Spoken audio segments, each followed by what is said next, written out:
মুহাম্মদ সাল্লাল্লাহু আলাইহি সাল্লামকে আল্লাহ সুবহানাহু ওয়া তাআলা আরো জানিয়ে দিয়েছেন, আর তাদেরকে আপনি বিতাড়িত করবেন না, যারা সকালে এবং বিকালে, যারা ভোরবেলায় এবং সন্ধ্যাবেলায় স্বীয় রব পালনকর্তা আল্লাহ সুবহানাহু ওয়া তাআলার ইবাদত করে।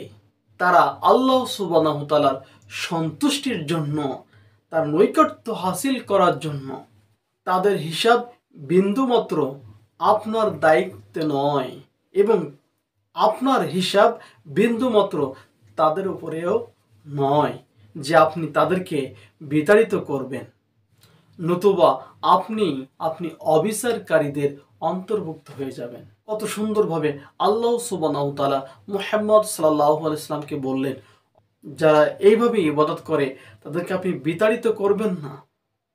তাহলে বোঝা যাচ্ছে কোথাও নির্দিষ্ট জায়গায়, নির্দিষ্ট পন্থায় সুন্দরভাবে তারা সকাল সন্ধ্যায় ইবাদত করে আল্লাহ সুবহানাহু ওয়া তাআলার সন্তুষ্টির জন্য।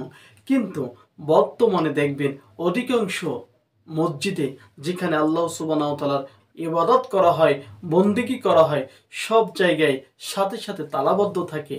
তাহলে বোঝা যায় এই আচরণে অবশ্যই তারা বিতাড়িত করছে, দূরে সরাই দিচ্ছে। অথচ মুহাম্মদ সাল্লাল্লাহু আলাইহি সাল্লামকে আল্লাহ সুবহানাহু ওয়া তাআলা বললেন, অবশ্যই আপনি তাদেরকে বিতাড়িত করবেন না। অনেকে সকালে, অনেকে সন্ধ্যায়, অনেকেই ভোরবেলায়, অনেকেই সন্ধ্যাবেলায় ইবাদত বন্দেগী করে আল্লাহ সুবহানাহু ওয়া তাআলার নৈকট্য হাসিলের জন্য এবং তার সন্তুষ্টি অর্জনের জন্য।